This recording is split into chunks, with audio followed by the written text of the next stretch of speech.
keynote speaker. In W. Mitchell's race for Congress, his slogan was, "Oh yes, he can." Those of us who have watched and listened to him know that he can.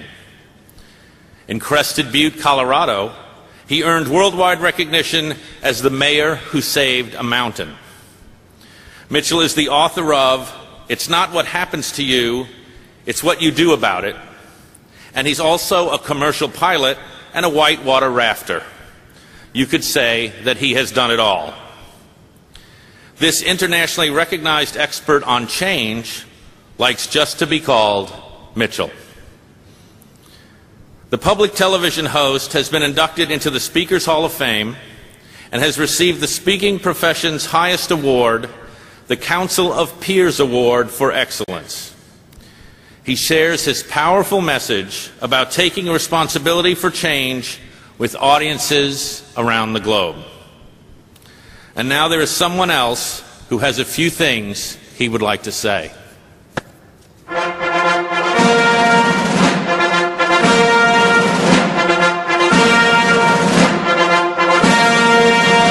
Ladies and gentlemen, the 42nd President of the United States, William Jefferson Clinton. And I saw another friend of mine back here who did not speak to you today, but often speaks at these Power Within events. His name is W. Mitchell, and he lives in Santa Barbara. And we've been friends for 25 years. First time we ever met, he was the mayor of the vast metropolis of Crested Butte, Colorado. And I was the youngest governor in America. And I'm going to use his story to get into what I want to talk about. Because America is in a bad fix and the rest of the world is being affected by it, I hope you won't be too affected by it. But the most important thing is not sit around and feel bad about the bad fix. The most important thing is to figure out what are we going to do now. So I'll tell you a story about W. Mitchell. When I met him, he was a mayor. And we were talking one night. I said, "How do you deal with all this?" And he said, "Well, you know, before I was injured, there were 10,000 things I could do with my life. And this injury was pretty tough. But when I really thought about it, it only took away about 1,000 of those things. So I have a choice. I can spend the rest of my life feeling sorry for myself because of the 1,000 things that are gone, or I can spend the rest of my life feeling good about the 9,000 things that are still out there that I can do. I choose the 9,000. That's what the world has to do now."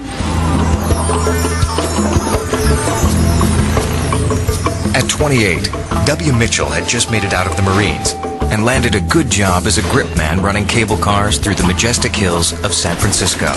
On his time off, he liked to ride motorcycles. W. Mitchell's life changes in a second when he is badly burned in a motorcycle accident. I became a human bonfire. His recovery pushes the limits of what any human being can bear. I can't describe how painful it was. When Mitchell is tested again by a terrifying plane crash, Hold on! he discovers an inner strength he never knew he possessed. Would I trade what I've learned? Not in the world. Ladies and gentlemen, W. Mitchell.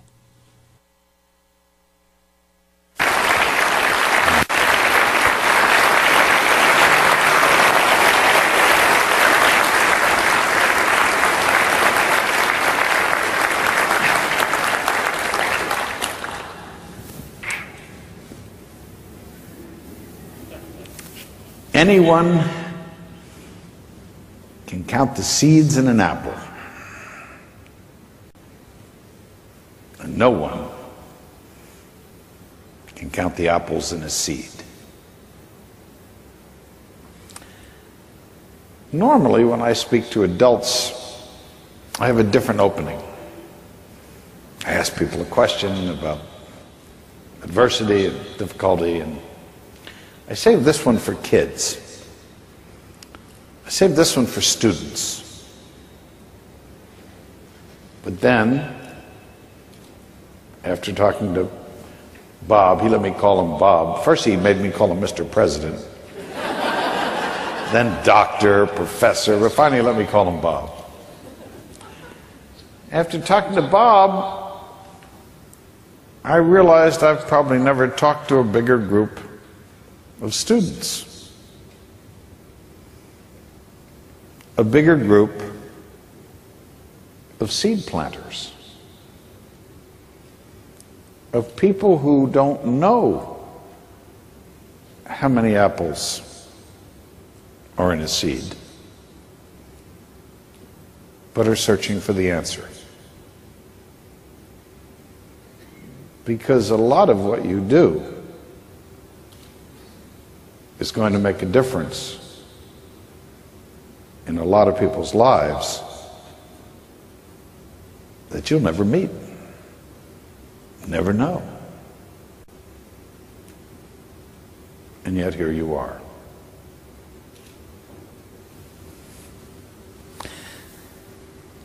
Bob said to me, Mitchell, I'd like you to come and do something this evening. I'd like you to come and remind people that it's not what happens to you, it's what you do about it. Because not unlike a whole bunch of other people, this organization has members who have stuff that happens. And sometimes this stuff is unexpected, unwanted, unwelcome. And yet, I don't know whether you've ever noticed, but I've observed in my own life, sometimes when a lot of that stuff is happening and you really don't want it to happen, it happens faster. Anybody ever know? And then when you tell it to stop, that's when it really starts to happen faster. And so in life, it's not often easy to control the stuff. So I've chosen in my life to focus on what you do with the stuff once it happens. How you choose to think about it, how you choose to react to it. And that's what I've come to spend a few minutes with you this evening, because you and I are both really anxious to get up to the mariachis. And I hope there's margaritas. There better be margaritas. I had that wonderful job, the job that you saw in the video. I was a gripman on the San Francisco cable cars. Now, wow, what a wonderful opportunity that was. And you, a very well-traveled group, most of you, I'm sure many of you, have ridden on a San Francisco cable car, but some of you are from overseas or from different places, some as far as 40 minutes away, and you've come here to the meeting. Is there anybody here, now foreign visitors, this may not work exactly for you, but is there anybody here who's never seen a Rice-A-Roni commercial? Yeah, and for the foreign visitors, I'm sorry, it's a commercial about a food product, and they use a cable car, and a guy rings the bell.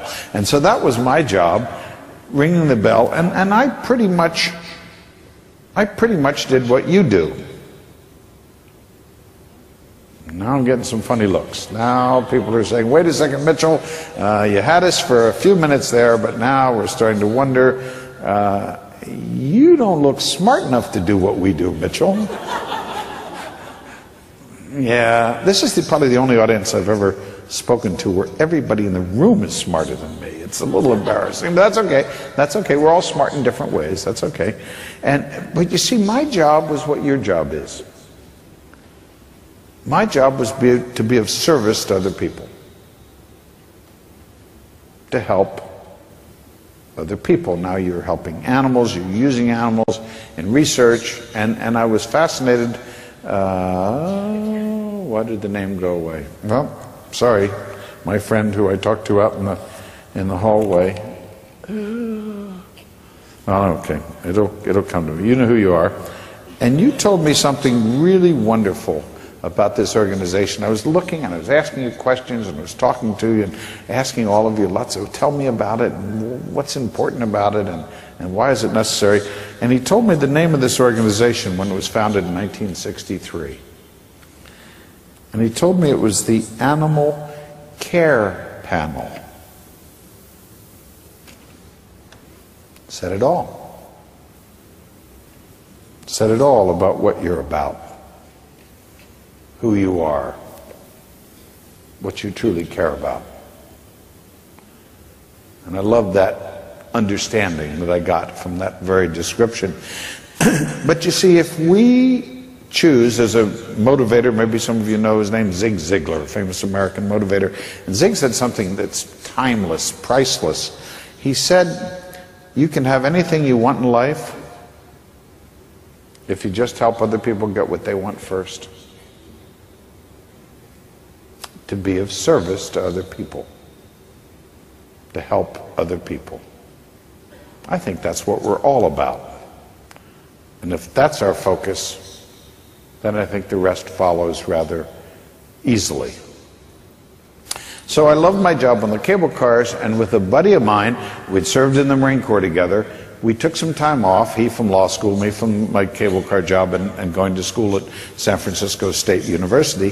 We took some time off and we took a motorcycle trip. And we decided we drove across the Sierra Nevadas and then down through the desert. And this was late June. I'm not completely sure we were as smart as we thought we were. Needles, California, late June. Ooh, hot. Up into the Grand Canyon, finally up into Four Corners and Colorado, and I fell in love with Colorado. And I spent time up there with my buddy. We raced our motorcycles, met other people, came back the following fall, bought season passes for Aspen Skiing Corporation, and lived in a funky trailer, and I hung sheetrock, but I skied almost every day, and just loved it. And then I began to think about a dream that I had to fly an airplane. I wanted to become a pilot. Anybody here with any unfulfilled dreams? Well, I pursued mine and started my flying lessons up in Colorado, and then in the spring back in San Francisco, back at my job at the cable cars, San Francisco State, and one afternoon I went out and bought a brand new motorcycle. The biggest, most powerful motorcycle that money could buy.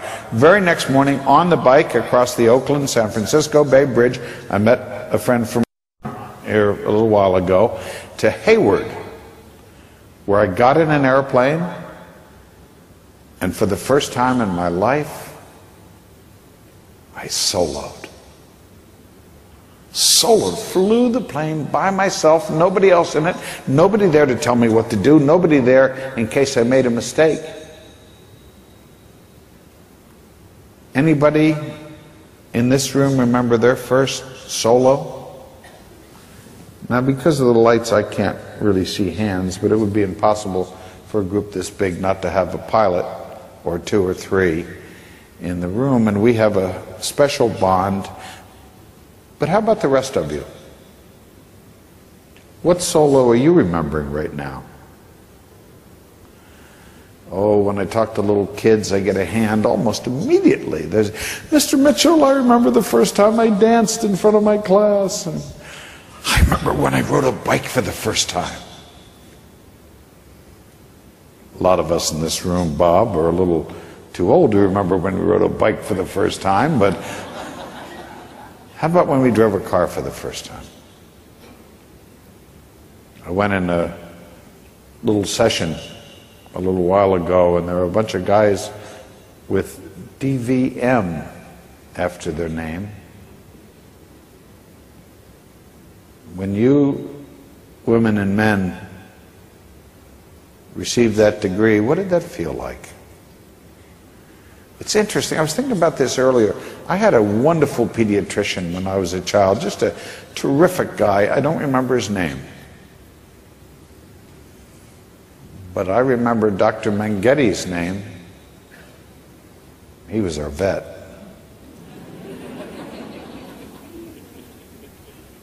How about the rest of you, you technicians? I watched you come up here and receive your awards and be recognized for your achievements when you receive those certifications. You guys have a lot of letters after your name, I want to tell you. What did that feel like? When you became the master of your fate? captain of your destiny. Don't forget those moments. Don't forget how proud you were. Don't forget when somebody gives you a hard time about what you do. How many people today on this planet are better because somebody did experiments 1,000 years ago?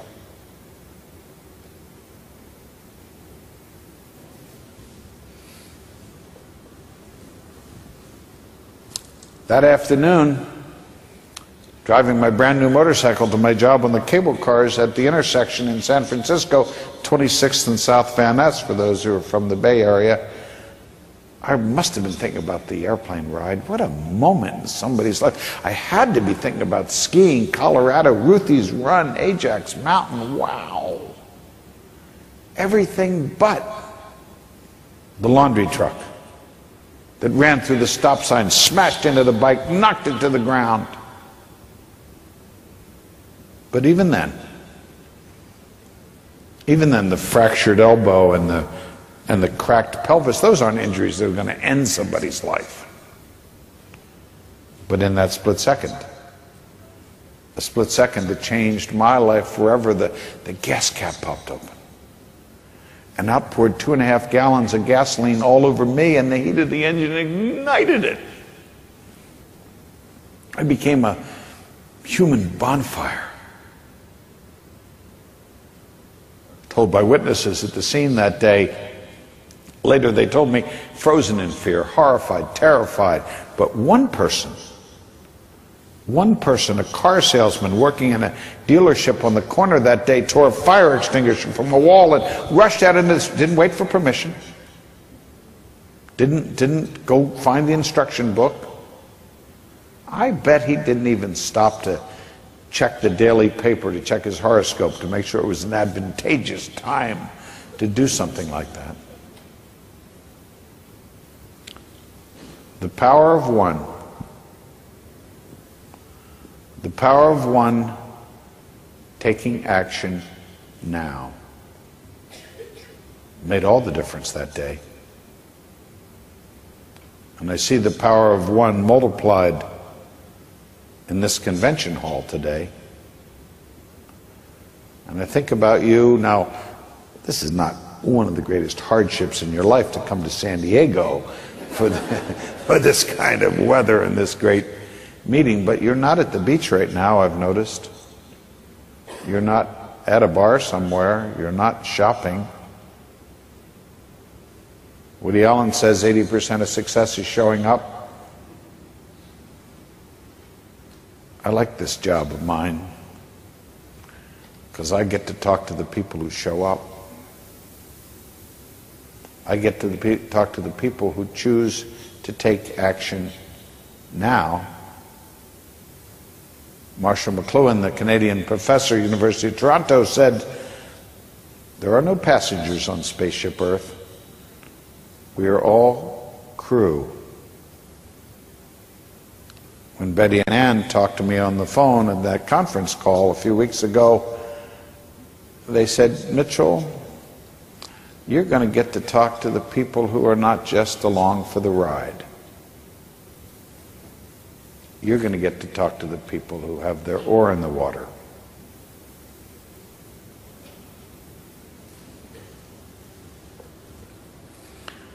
Thanks to that car salesman taking action now, I was still alive when the paramedics arrived. They rushed me to nearby San Francisco hospital where a team was waiting for me. Doctors, nurses, technicians, all in the emergency room, as you would imagine. And the rest of the team was there too. Volunteers, janitors, food service workers, administrators, but all the people that made it possible for the nurses to remove the clothes burned to my body, that made it possible for that physician to perform the tracheostomy so that I could continue to breathe. And were it not for the entire team that day at San Francisco General Hospital, my life would have been extinguished.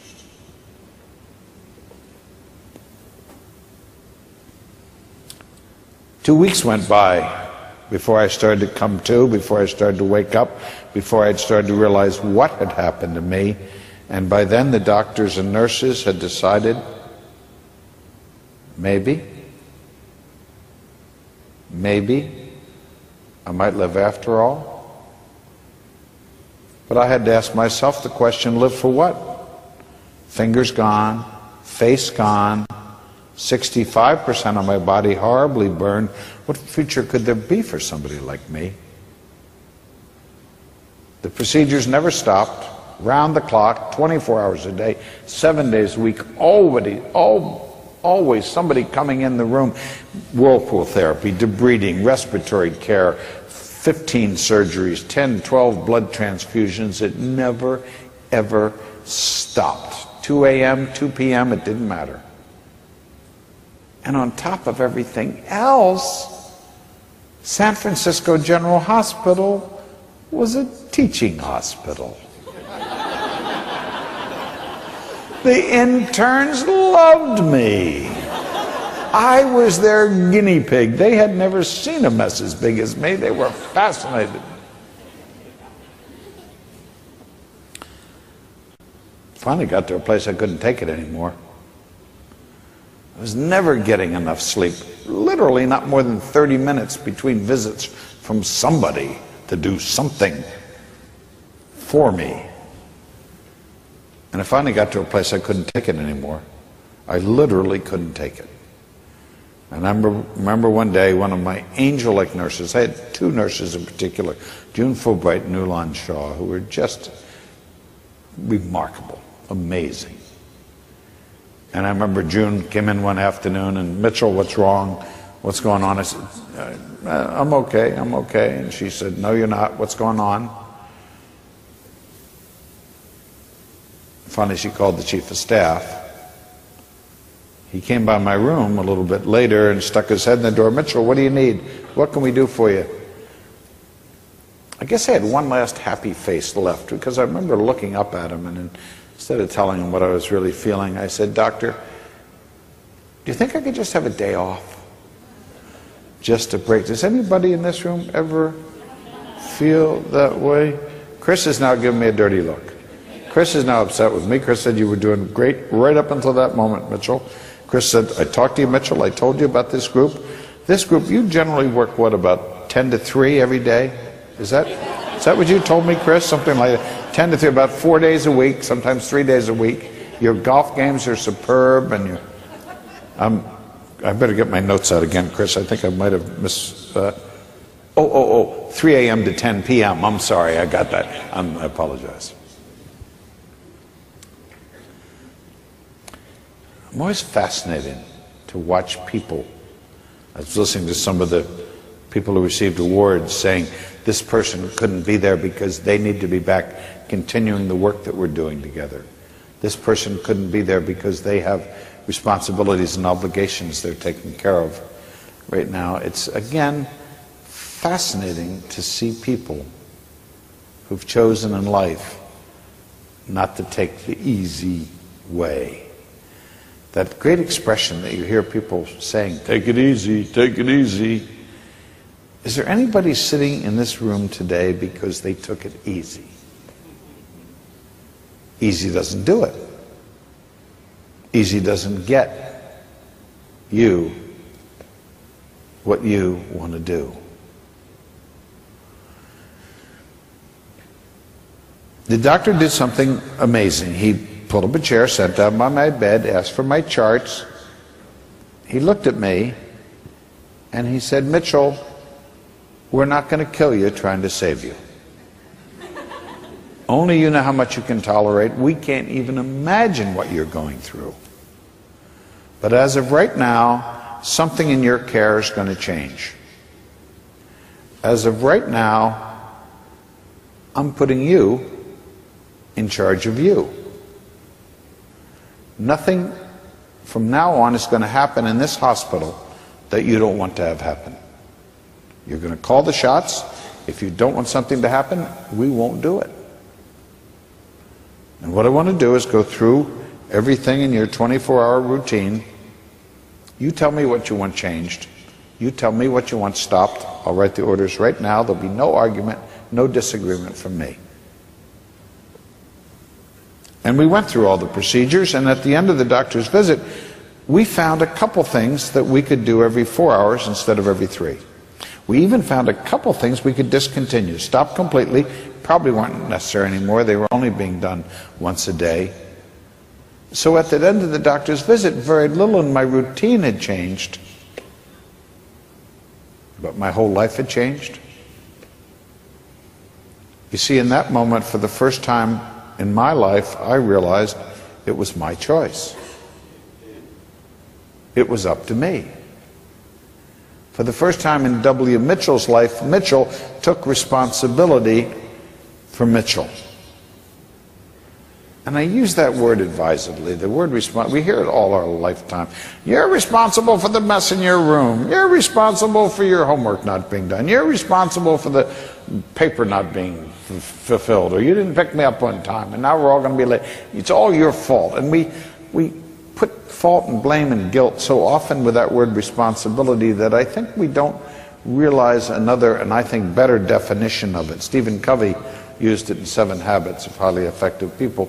He talked about response-able, the ability to respond. That's the definition I like best. We can spend a lot of time in life. You've probably heard this analogy. I don't know who I stole it from, but it's such a good one. I use it, and whoever it is, take credit for it. I don't know, but it's a good one. Do you notice this? I notice it. I drive through life sometime spending a lot of time in the rearview mirror. Oh, we should turn left back there. Oh, how come I started so late today? Oh, I didn't get gas yesterday. Now I'm going to have to stop. I'm even going to be late. Why did I even start the trip at all?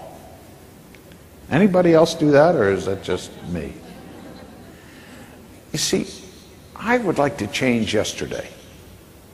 I have a bunch of stuff, a bunch of words that I've said, a bunch of things that I've done or didn't do that I would love to go back and change. I'd change my investment strategy. A lot of stocks I wouldn't